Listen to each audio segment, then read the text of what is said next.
Physics records Appendix 1 Omens and Divinations. The Thria mountain of the mountain goddesses showed Hermes how to foretell the future from the dance of pebbles in a basin of water. He himself invented both the game of knucklebones and the art of divining by them. Robert Graves, The Greek Myths. Omens are events, usually natural events such as a flight of a bird or the clap of thunder, which act as signs of things to come. Divination requires active participation. One must pose a question, then toss yarrow stalks or coins, fire a tortoiseshell to make a pattern of cracks, or in some other way create a display of seemingly random events in which an answer can be read. We will begin with omens. We most often think of synchronistic coincidences as precipitated by previous active and unconscious archetypes. Thus, the appearance of the scarab beetle was preceded by the earlier emergence of the symbolic beetle in the mind of Jung's patient, leading her to dream of this insect. Likewise, a series of appearances of fish seen by Jung over several consecutive days was preceded by his intense involvement in the study of the meaning of the fish symbol. If the situations were reversed, the outer event were seen first, then we would have an omen.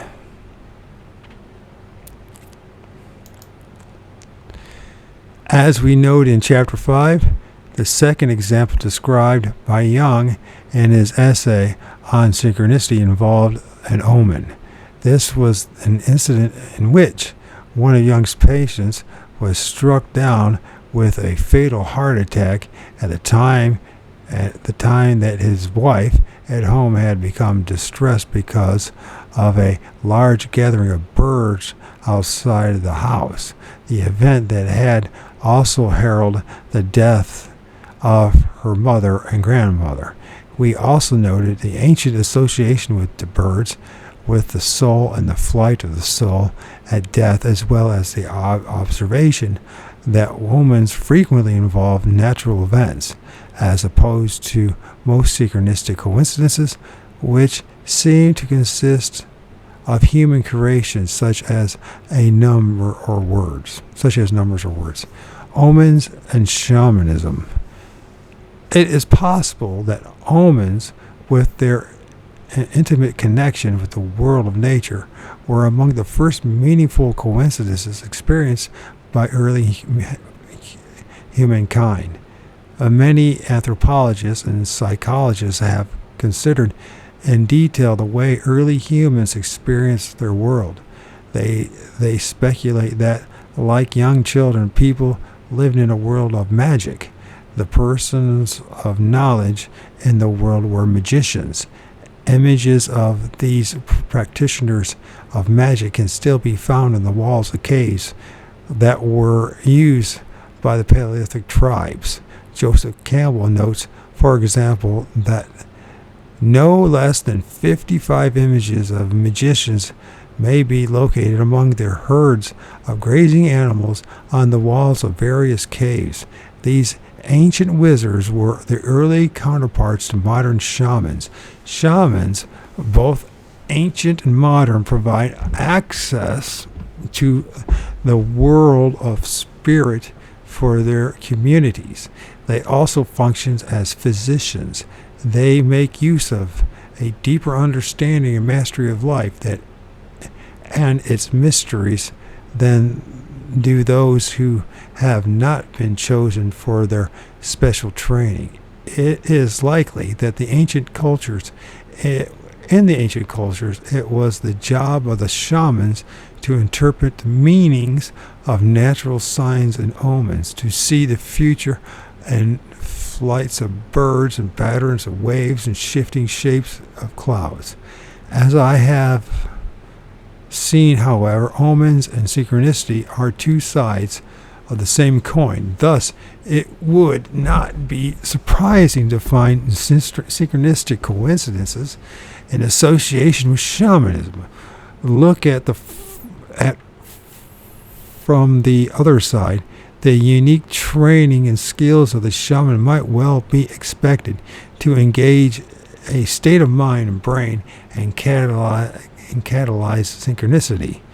Michael Harner, in his delightful book, The Way of the Shaman, says, in a shamanic work, it is important to be on the lookout for occurrences of positive synchronicity, for they are the signals that powers are working to produce effects far beyond the normal bounds of probabilities. In fact, watch for the frequency of positive synchronicities as a kind of homing beacon analogous to a radio directional signal to indicate the right procedures and methods are being employed. Divination, ancient and modern. In the great farming cultures of the ancient Middle East, two types of divination practices were widely performed. One involved the shift of consciousness to a trance-like state produced by any variety of methods, such as peering into a clear crystal ball or looking into the smooth surface of a lake as it reflects the sky. The ancient temple of Delphi apparently produced high concentrations of carbon dioxide, which transformed the state of mind of the oracles who resided there. Under these conditions, one is subject to visions and other trance-induced phenomena. The other type, and one of interest to us here, is the art of reading meaning and seemingly random events. The more random the event, the better. The amounts of the reading of signs or omens. This amounts to readings of signs and omens. In ancient Mesopotamia, divination was almost an obsession. Virtually every event was thought to have some meaning, according to the historian of the occult, Seligman. And I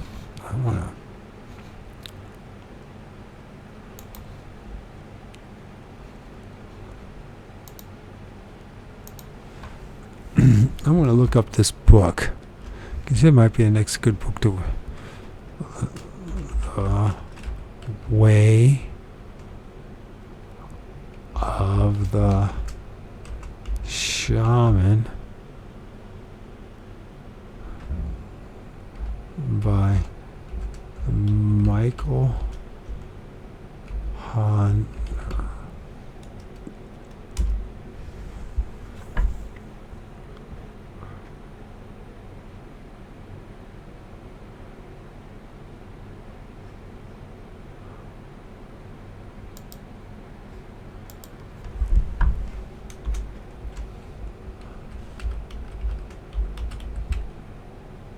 God.org. Got it? Do they got it? Yeah, they do. Maybe I'll look into that. I want to read Journeys Out of the Body by Robert Monroe, but also The Way of the Shaman sounds like it'd be a good tie-in to all this in my book. The Mesopotamian I can't say the word. The Mesopotamians. Mesopotamia. I can't say the word. Mesopotamia.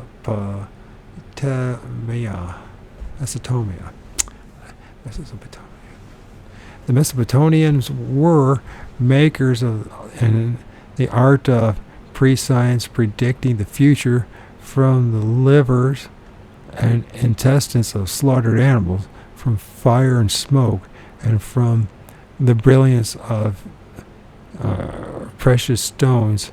They foretold events from the murmuring of springs, and from the shapes of plants. Trees spoke to them, as did serpents.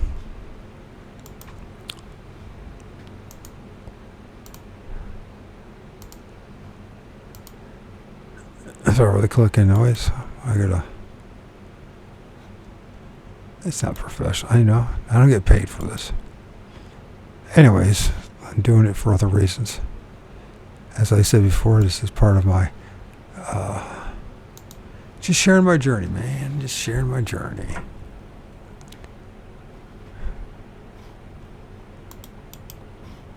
We'll cut this one out, and we'll cut this one out. And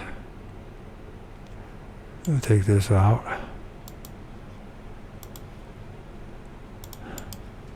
The divine trickster. Okay, where are we at with all this? Okay, okay, let's try this again. Go back a little bit. Okay, the Mesopotamians were masters of the art of pre-science, predicting the future from livers and intestines of slaughtered animals, from fire and smoke, and from the brilliancy of precious stones. They foretold events from the murmuring of springs, and from the shape of plants. Trees spoke to them, as did serpents. Wisest of all animals, monstrous births of animals and of men were believed to be portents, and dreams always found skillful interpreters. Atmospheric signs, rains and clouds, wind and lightning were interpreted as forebodings. The cracking of furniture and wooden panels foretold future events. Flies and other insects, as well as dogs, were the carrier of occult messages.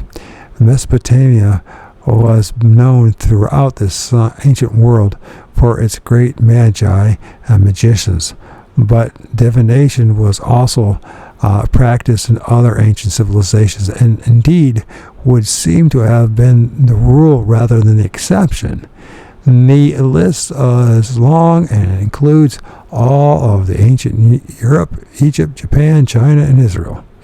In ancient China, it was common to engrave questions on smooth bones and tortoise shells, then fire it and read the answers and the patterns of the cracks caused by the heat.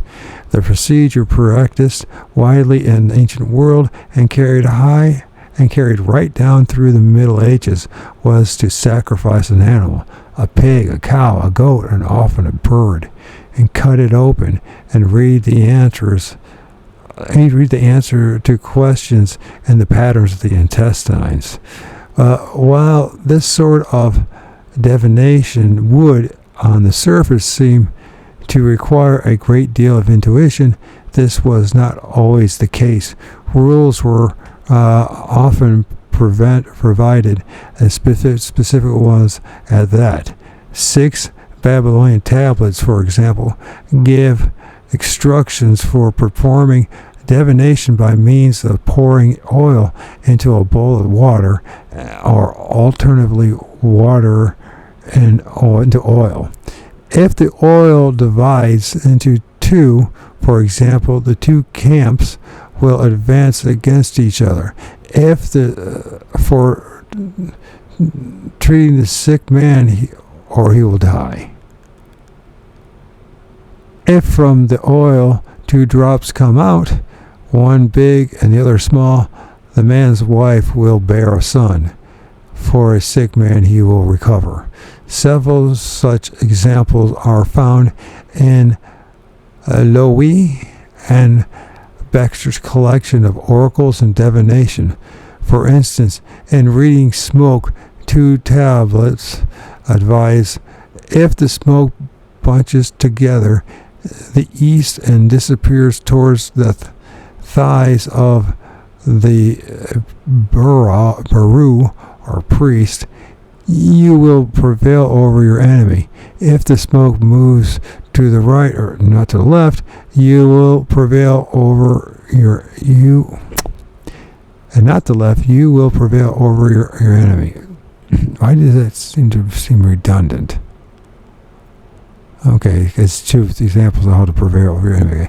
If it moves to the left, not to the right, your enemy will prevail over you. One wonders if such canned procedures could possibly yield valid results. Perhaps if they did, the critical factor that made practitioners successful was their attitude in approaching the act of divination. The experience of the authors with the I Ching, an ancient Chinese form of divination widely used today, affirms the approaching the task with an attitude of respect and reverence is important in obtaining useful results. We may never know whether these ancient procedures yield valid results, but a certain insight into this question is provided by looking to a culture in which such practices have carried through into modern times. This is the culture of the Tibet. Until the Chinese takeover, Tibetan culture was rich in practices of divination. Not only were there many types, ranging, for example, from seeing visions to the deciphering of bird behavior, but many people practiced the divinating arts. Much divinating was done by imams, lamas, priests, but anyone could actually become a mappa or diviner. Lama Cham Radha Rapuchi, something like that, comments, the career of the professional diviner was somewhat insecure way of supporting one's self and one's family. Anyone whose prophecies were not confirmed by events would quickly lose his reputation, and his trade would suffer accordingly. He goes on to say that some diviners were trusted as being honest and genuine, while others had the reputation of being charlatans and were not respected. Everyday divination. The reading of omens is still practiced by many people. Shamans are still to be found in traditional tribal cultures throughout the world. Divination, however, is not restricted only to those who possess special knowledge and powers. Fascinating instances of divination still abound among many cultural groups throughout the world, from Europe to the Appalachia. Methods include the reading of the meaning of patterns in the smoke of certain extinguished candles, deciphering messages in animal behavior, one of the most ancient of recorded divination practices, and those mentioned earlier. Perhaps, however, one can make too much of hidden meanings and secret knowledge and thereby overlook events that seem to carry their own evident messages. For example, when an acquaintance of one of the authors was hoping to conceive a child, he and his wife frequently used home pregnancy tests, the type that can be purchased over the counter in a drugstore. When the results are positive, some display a small ring about the centimeter in diameter floating in a little test tube. One morning, though, the test disclosed nothing. The hopeful husband found himself with a particularly enthusiastic and numinous feeling. Driving to work that morning, he noticed an unusual cloud. It formed nearly a perfect ring in the otherwise empty sky. It lasted for perhaps 5 minutes and seemed to transmit a joyous feeling that the child was coming. A few days later, the test tube oracle followed suit and produced a fine ring of color. In such cases, omens clearly carry something in common with other instances of synchronicity, a feeling of power and numinosity, as if one were touched with divine authority. Such a feeling may transmit a sense of deep joy and trust, as it did in the above instance, or a sense of fear and foreboding, as in the instance of the bird that surrounded the house of the woman whose husband was at the moment suffering a fatal heart attack. The woman needed no special faculties to interpret the omen, as she had experienced it twice before. Active divination.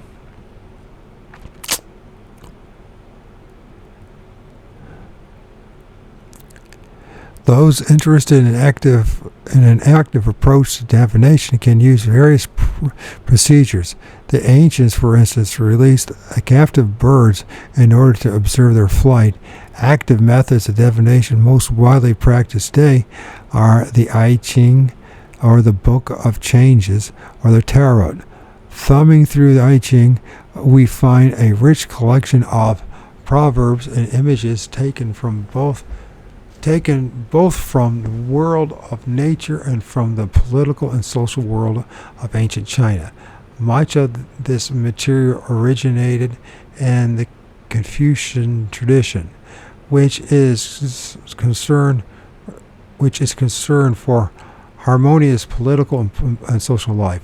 The roots of the book, however, stretch deep into the soil of Taoism, perhaps the most holistic of all worldviews.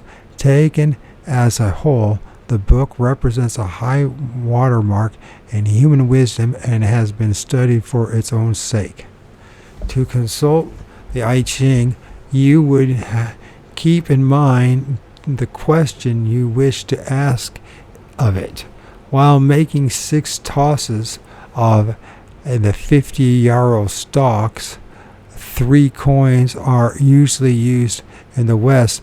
The results of the tosses lead you to the particular set of parables in the book which, if you are successful, respond to the question you have asked. A common first experience with I Ching is the one of amazement. The parables have an uncanny way of speaking directly to the heart of the question, even for the most skeptical.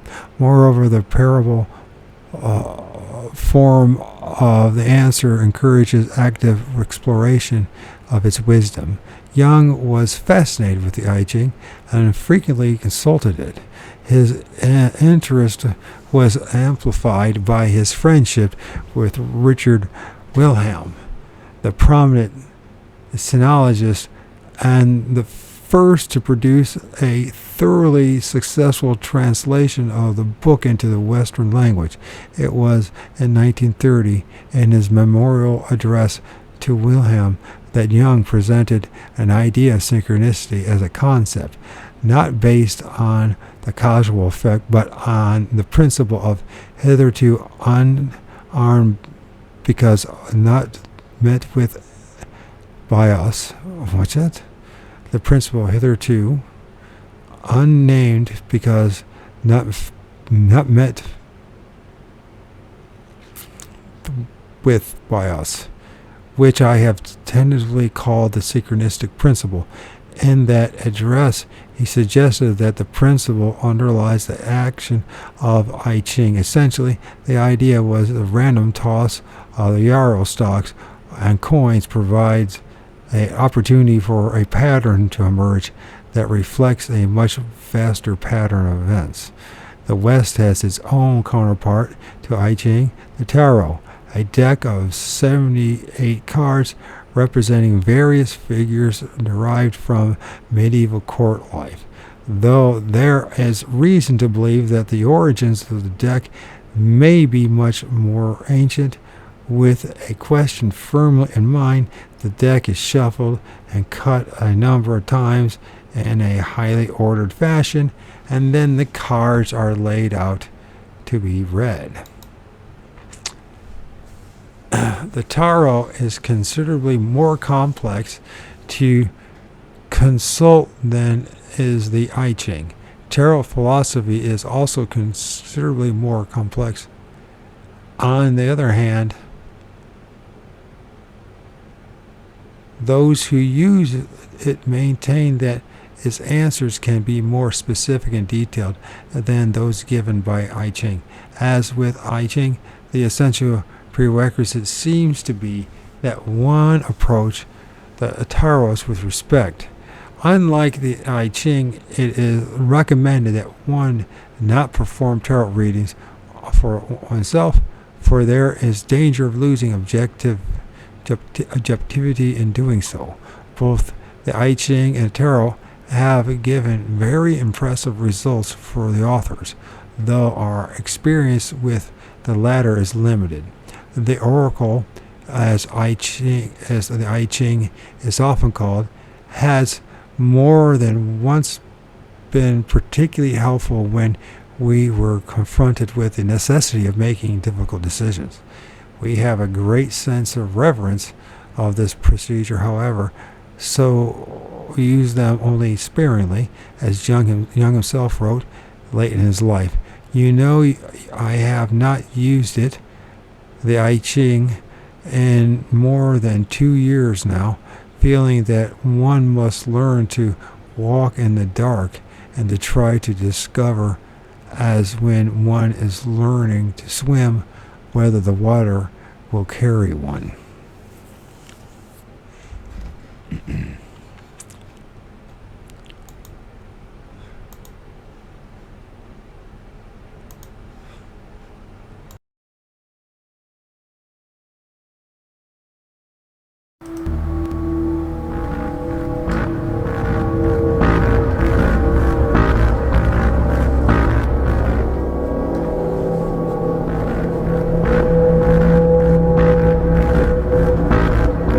Appendix 2, Synchronicity and Probability. Perhaps we need to be much more radical in the explanatory hypothesis, considered that we have allowed ourselves to be heretofore. Possibly the world of external facts is much more fertile and plastic than we have ventured to suppose. E.A. Burt, Metaphysical Foundation of Modern Science. The probabilistic interpretation of synchronicity, that also called synchronicity, is due to the vicissitudes of mere chance, is not dealt with in depth in the main text. One reason for this is that we wish to avoid the tiresome academic writing style required, and that one answer one's opponent's objections on every page. Beyond this, we believe, along with Michael Shellis, that arguments based on probabilities are not sound.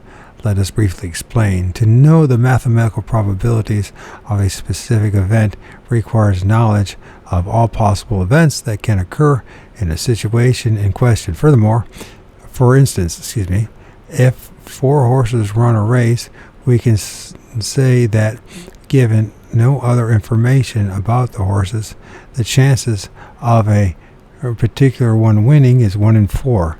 If we know that one horse has never lost a race, while these 3 have never won, while the other 3 have never won, we can increase our bet on the former horse, but we can't establish a precise mathematical probability for its winning.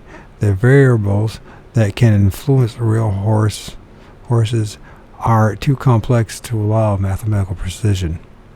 Suppose, to go further, that we do not know how many horses are racing, or that all entries are in fact horses, or worse yet, that the race will ever occur.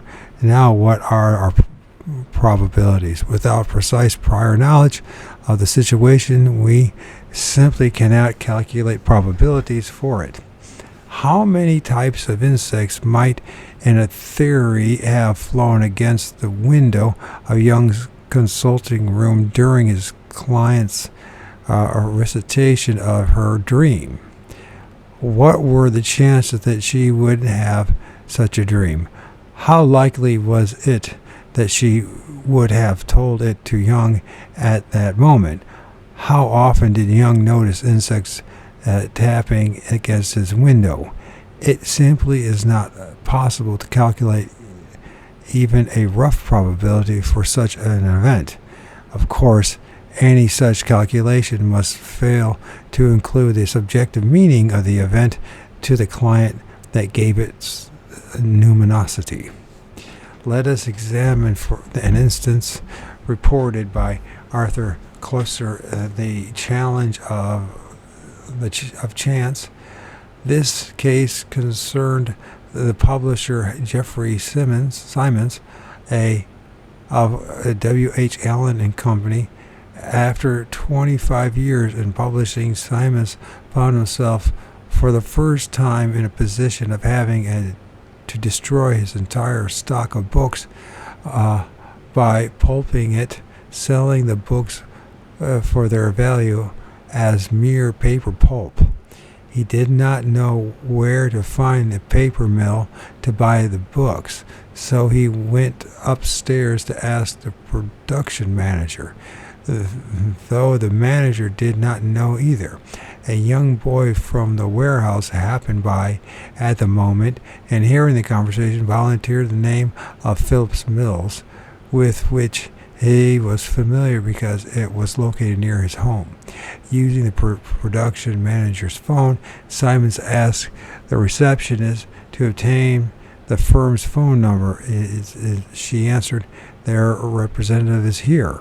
Simons at first thought she was joking, but the representative had indeed walked in just a few seconds before. He was an old man whose business rounds took him by the publishing company almost daily, though he had not previously stopped there. He had entered that day on an impulse, and after conducting the day's business, did not return again. The final chapter of his story involved Colster himself. Simons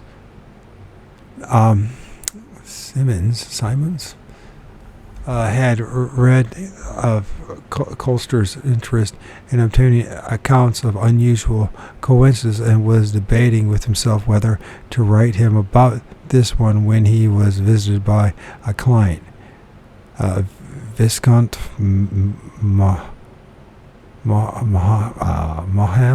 I guess, Maham, nephew of Somerset Maham, on a business matter. What made Simon's mind was that Maham's had just come from Cloister's home. According to the most common theory of probability, the frequency theory, the likelihood of any event is based upon how often it has occurred in the past.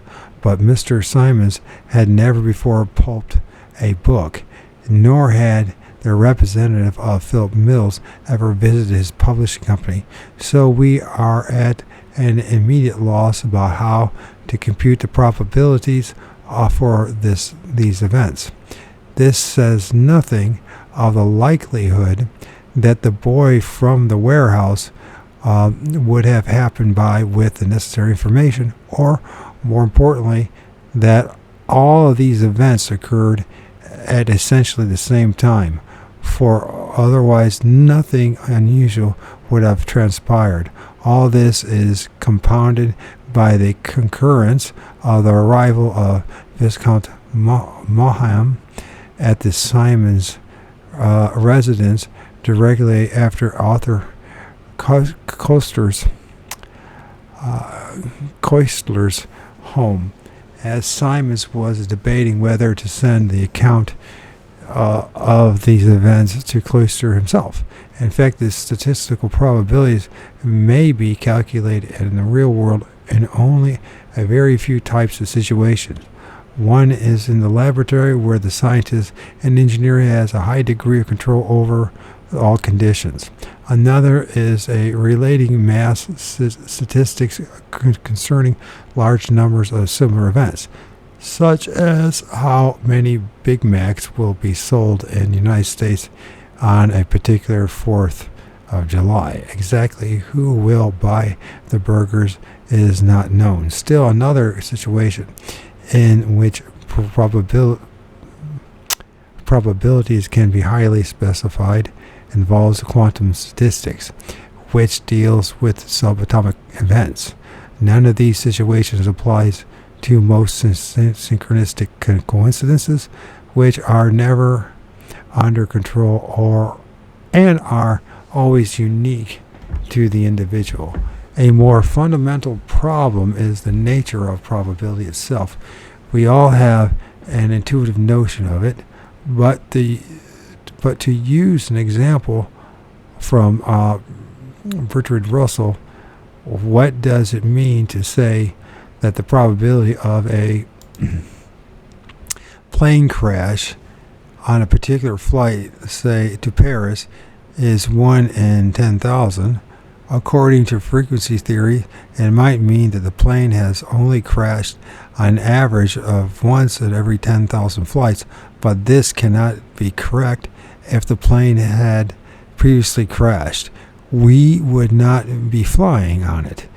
And in any event, we are all talking about the future, the next flight, not the past. Each flight is unique with its own atmospheric conditions, pilot and co-pilot, and so on. How can the past apply to this flight? The same objections apply if the 1 in 10,000 probabilities is based on all flights of all planes of this type. How can we be sure that such a variety of flights under diverse real conditions has anything whatever to do with a particular flight that we are perhaps about to get on? The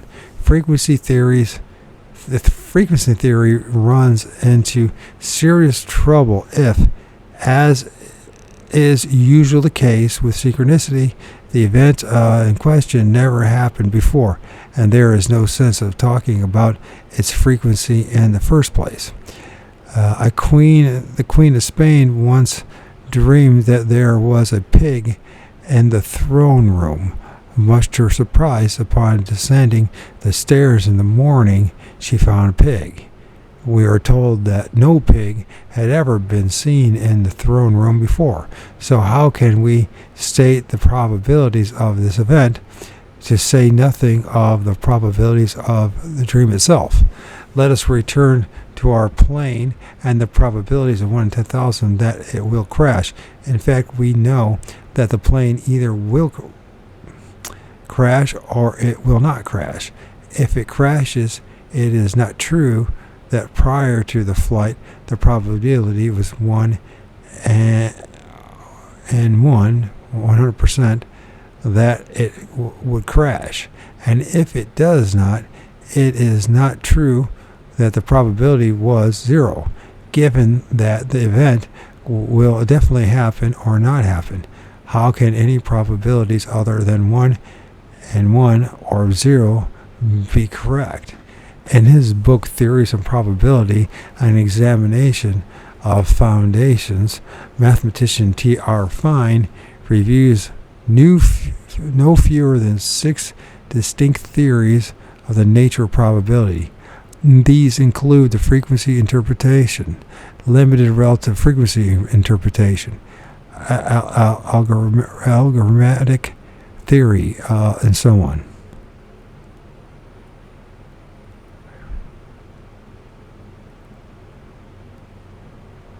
Algorithmic. Is that how you pronounce it? Algorithmic theory? Algorithmic theory, and so on. So Fine it considers whether there is sufficient justification to apply any of them legitimately to the real world. He concludes that there is not. Aside from all this, it is our view that no amount of arguing will finally settle the question of whether all coincidences amount to nothing more than mere happenstance. The real issue is how one chooses or has learned to interpret the experience of the sometimes indefinite reality. There is no final court of appeal to judge what is true and what is not true. If they were, philosophy would have been at an end thousands of years ago. It has been a strong prejudice of the scientific intelligentsia for the past 300 years to favor reductionistic interpretations. The situation is changing, but much of its inertia is still with us.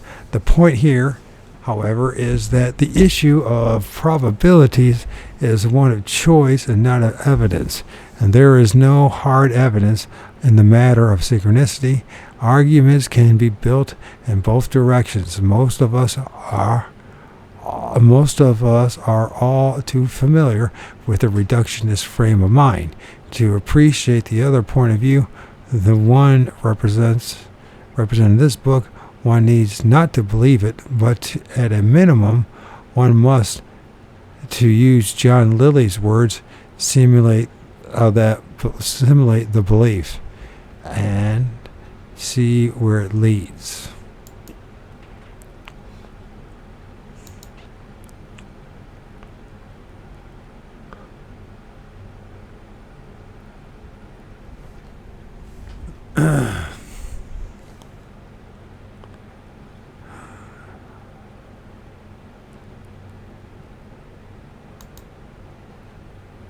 Appendix 3, the pi field is hypothesis. The main idea set forth in a pi field hypothesis seek to advance the simplest possible scheme of thought capable of uniting the prima facie disparate domains of physical and the living nature. Such a scheme calls for an interactive evolutionary dynamic that is either fully deterministic nor punctuated by fully random events. The required dynamic is probabilistic, but oriented. It is its probabilities constrained by order-generated interconnections among the evolving systems. Such interconnections are best conceptualized in terms of continuous fields, and the required properties of the field at best are satisfied by holographic mode of information storage and transmission. The physical roots of the indicated holofield in turn are most reasonably sought in the direct C of the quantum vacuum. So the direct C of the quantum, not direct, but direct C of the quantum vacuum. These ideas are presented in detail in my recent books, The Creative Cosmos and the Interconnected Universe, a scheme that would exhibit the quantum vacuum as a universal and interconnecting field must show that it is an energy field with a substructure. This is consistent with the evidence already in hand. The relevant finding is a high degree of complexity that underlies the interconnection of quanta.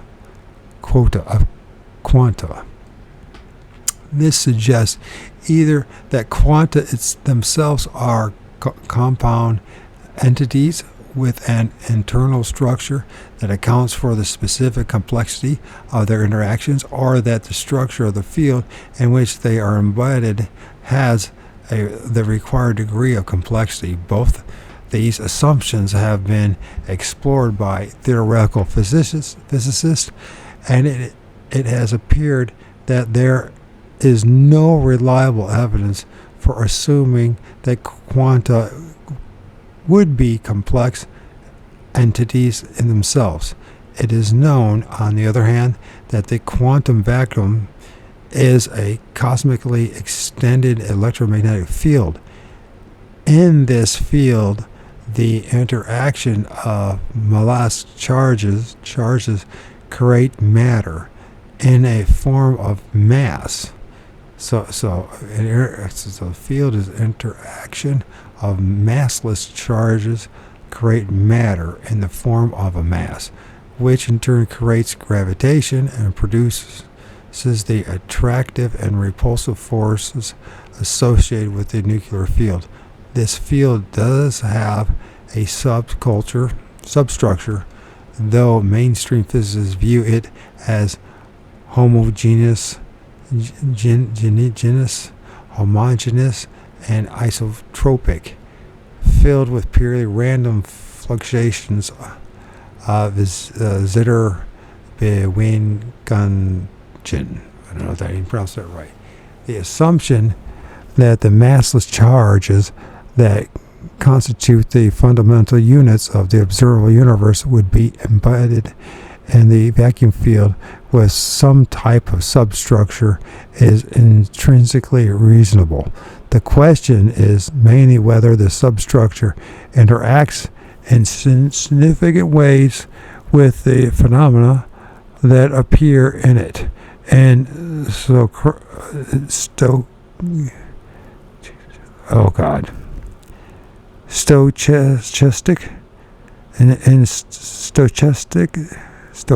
I'm not saying it right.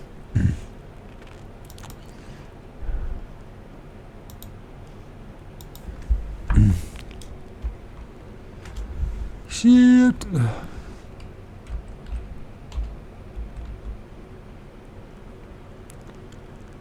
Okay, where I lost my place.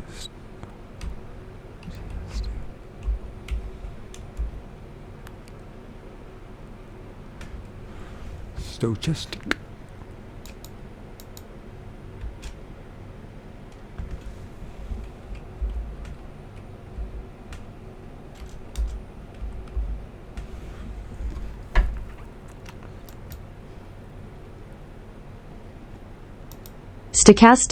Stochastic. God, am I an idiot. Okay. Here we go. Where are we at with this? The assumption that blah, blah, blah, blah. So the question is mainly whether this substructure interacts in significant ways with the phenomena that appears in it. And stochastic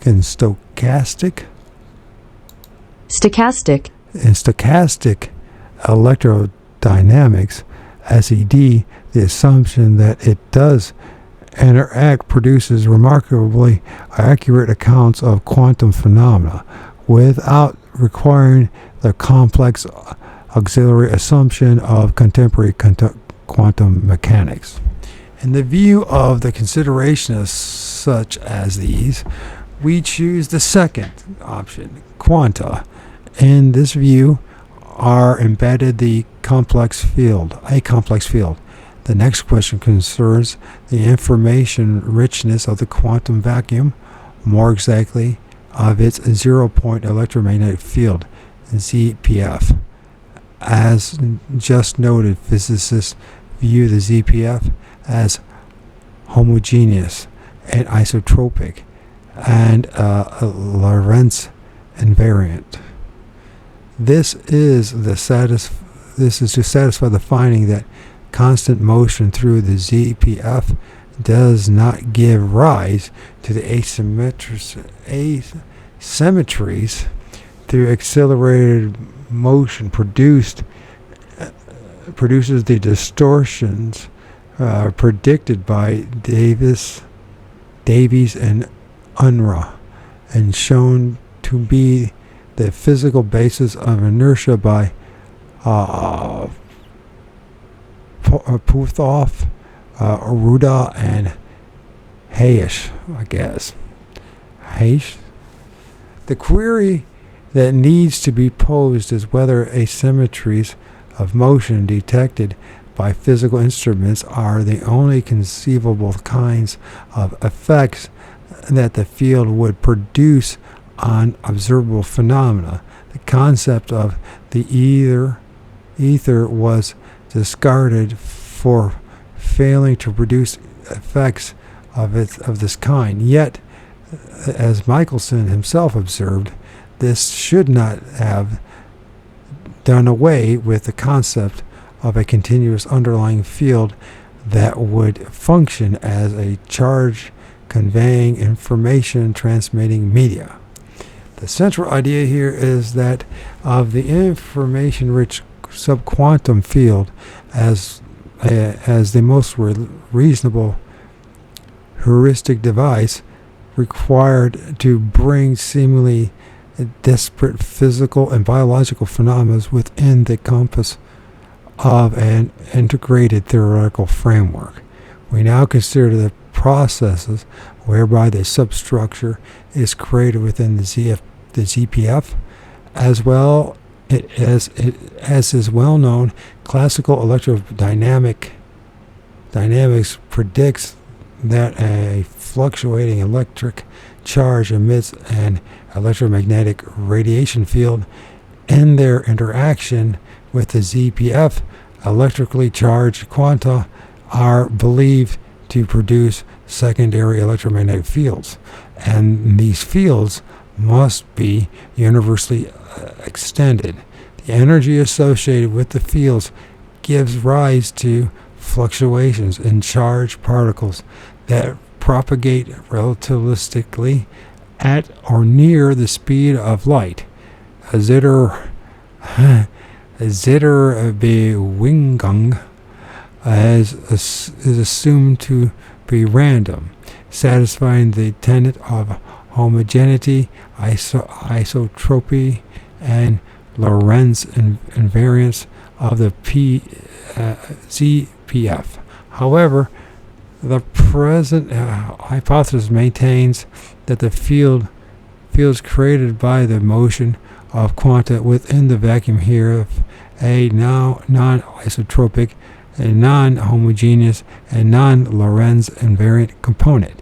This component consists not of the familiar transverse electromagnetic waves, but the longitudinal propagating scalar Tesla waves. In this regard, the motion of charged particles through the ZPF approximates the action of the monopole antenna. It alternatively charges and discharges local regions of the primary electromagnetic field. The thus triggered longitudinal wave alternately compresses and rarefies the virtual particle gas of the vacuum. In consequence, structure of ZPF becomes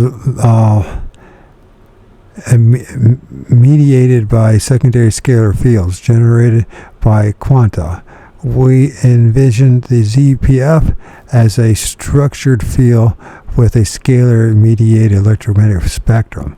In regard to the scalar component, the ZPF is a continuum of which each point of this is defined by a corresponding magnitude.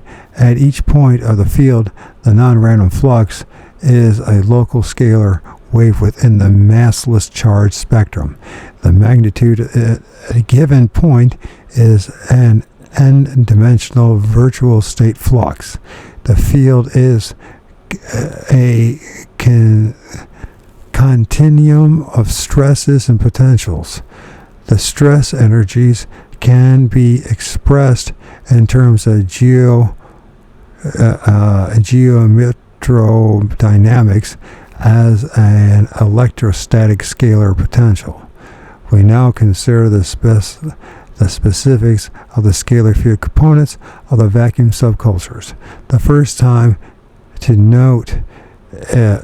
note is that the scalar waves are not of the kind that satisfy D'Alembert's equation.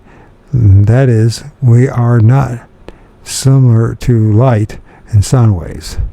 This is because the characteristics feature of the D'Alembert equation is the occurrence of a second time derivative term of wave amplitude, and generally such a term is a consequence of the inertial properties of matter. In a medium such as quantum vacuum, these properties would not apply. Vacuum waves are better represented by fundamental equations that contain only first-order time derivative terms. But the only kinds of first-order time derivative equations governing linear wave propagations are the Schrödinger wave equations. Thus, we hypothesize that the scalar mediating of ZPF approximate Schrödinger waves. In regard to at least 4 factors, this additional postulate satisfies the memory function we require to be associated with an information-rich ZPF. First, Schrödinger waves are linear, thus allowing interfering wave trains to superpose, conserving rather than destroying phase information. Second, unlike holographic wave patterns composed of D'Alembert waves that can only be recorded on plates, interference patterns created by Schrödinger's type waves require an entire medium in which the waves propagate. This allows for vastly more information storage by the Schrödinger's wave holograms than by hologram based on D'Alembert waves. Third, the diffraction of Schrödinger waves through a fixed hologram can create time-varying information, whereas only time-invariant information can be recorded with D'Alembert type interference patterns. The fourth, items of the time-varying information injected into the holographic medium through the system of independent point-like sources can be recovered in the Schrödinger type of hologram and the proximity of the fourth sources, whereas information recovery in D'Alembert type holograms is possible only by focalization devices for the diffracted waves. We next consider the velocity of the Schrödinger's type of secondary scalar wave propagations and in the vacuums. Schrödinger's wave generated a periodic emission are known to propagate with velocities proportional to the square root of their specific frequency. And in the vacuum, these velocities cannot be held limited by the constant that applies to the propagation of charged masses in the electromagnetic spectrum. In relative theory, the light constant function as an axiom of invariance in a normal coordinate systems. The speed of light c is to be chosen as so as to remain constant regardless of the curvature of space-time, and the unit of time is to be chosen so that the speed of light within the local system is coordinated because is equal to 1. In the present hypothesis, we obtain a physical basis for the observed value of c. This is the finite electromagnetic permeability of the vacuum. If the value of c is inversely proportional to the square root of the product of the vacuum's electrostatic permeability and magnetic permeability, assuming that the electronic and the magnetic components refer to the comparable vacuum constraints, gives a physical basis for the limited velocity of charged masses, quanta, but leaves massless charge propagations, vacuum scalars, unaffected. Scalars do not propagate differently from classical electromagnetic waves. In a seminal paper produced in 1903 by T.A. Whittaker, has shown that longitudinal wave propagation with a finite velocity that may be enormously greater than the speed of light. Since scalars are longitudinal waves, their propagation is proportional to the mass density of the medium in which they propagate. Mass density defines the local electrostatic scalar potential of the vacuum. It is a variable quantity, higher in regions of dense mass and or near stars or planets, lower in deep space, a variation due to the increase of vacuum flux intensity by the accumulation of charged masses. Consequently, scalars travel faster through matter-dense regions of the vacuum than in deep space. Much of the longitudinally propagating sound waves travel faster in the dense medium such as water than in a thin medium such as air. And as Whittaker's longitudinal gravitational wave travel faster than light waves. The scalar medium ZPF can produce an effect on the observable phenomena due to the interaction of the massless scalars with charged masses quanta. The interaction of scalars and quanta approximates a two-way Fourier transformation. The vacuum encodes the coefficients of the interfering scalar wave fronts produced by the motion of quanta. And so doing, the vacuum carries out the equivalence of forward Fourier transform, and it translates a pattern from a spatiotemporal to the spectral domain, and the inverse transform from the spectral to the spatiotemporal domain. The interference patterns encoded in the vacuum information, the motion of quanta in space and time. With some simplification, we can say that there is an ongoing read-in quanta of their spatio-temporal motion into the vacuum, and similarly ongoing readout of the corresponding information. The two-way translation between quanta and the quantum vacuum and is universal in scope but specific in occurrence. Quanta retranslates from the vacuum only those transforms that match their own quantum states. Such specificity is due to the fact that in the Fourier transformations, the reverse transforms are the exact inverse of the forward transforms. Retranslation selectivity ensures that quanta are not overwhelmed by the information conveyed through the scalar mediated ZPF. Quantal states are affected only by the spectral transform of their own wave functions.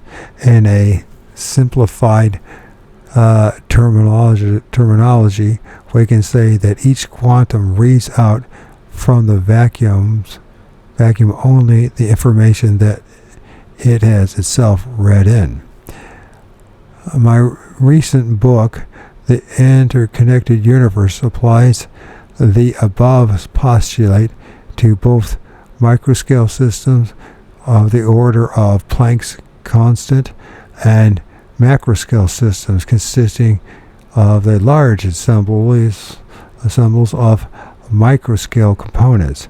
The thesis is that the motion of quanta generates scalar patterns in a CPF, and thereby modified topology of the field interacts with the motion of quanta in the corresponding quantum state.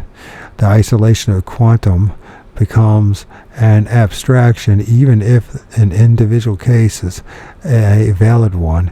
Fundamentally, quanta are non-isolated, constantly interacting entities in which constraints on degrees of freedom and introduced by interactions with a scalar mediated CPF appear on the level of ensembles.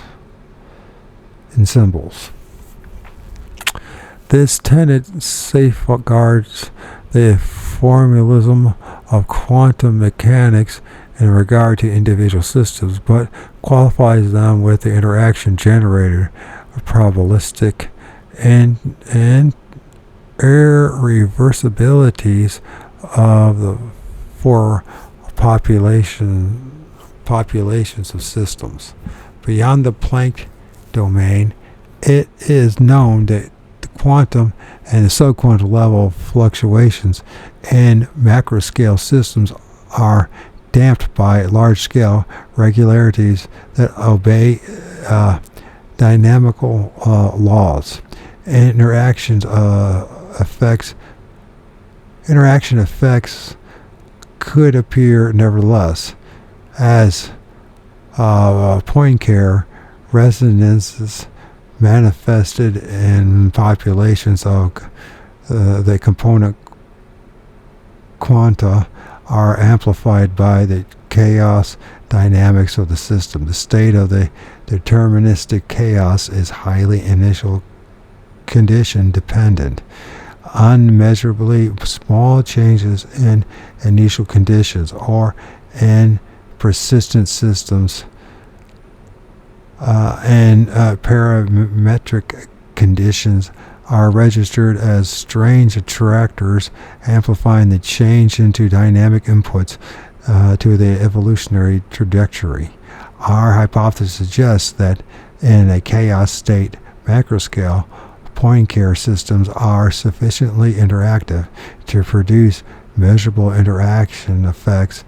These interactions involve not the quantum state of the individual component, but the three-n-dimensional configuration space of the whole multi-quantal system.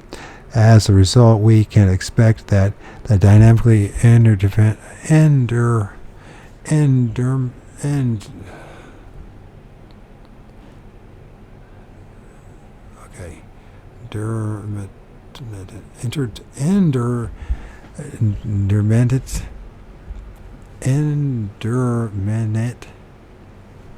chaotic state macroscale system are informed with the ZPF convey Fourier transform of their 3n dimensional configuration space.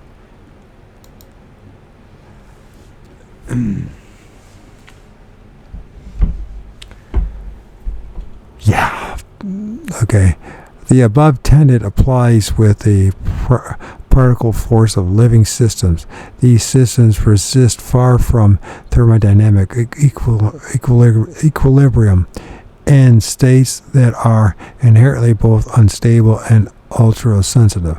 Organic sensitivity extends to energies and radiations well below the thermal threshold of chemical reactions expected as kT, a function of the Boltzmann constant and absolute temperature. Experimental findings indicate that the condition of the organism is not dependent uniquely on the equilibrium thermodynamics of the thermal energy exchanges and tissue heating, but involves quantum states and resonance responses. The basic idea in summary is that the quantum vacuum interaction, the QVI, as the simplest possible scheme capable of unifying the observed facts in the physical and the life sciences. And then as he references Laszlo E. 1993, The Creative Cosmos, and then the other one from Laszlo E. 1995, The Interconnected Universe. And you can find the rest of the details if you want. And then it's cases of synchronistic coincidences. And he gives a list of them that we read. References and prefaces. Introduction is that. It's just chapter 1, chapter 2. How many chapters did we read? And he gives all these references here.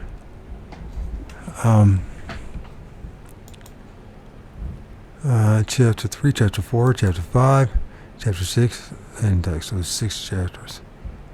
And then it's got this list of indexed.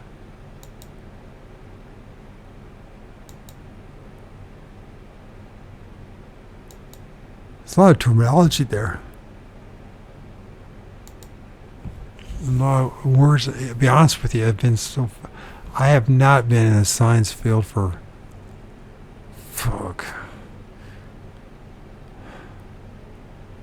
of any type for almost 20 years, so I've forgotten just about everything. And, well, I didn't memorize most of the stuff anyways. I ended up going in, because I wasn't any good at physics, so I ended up going into environmental science and management. That's if you're not very good at physics and math, but you're able to get through like organic chemistry and all that, you end up going to environmental science management or ecology or something like that. Which means I'm not that smart. I've proven that with this reading. That's it. So in a week we've read 2 books. Why UFOs? The Trojan Horse. The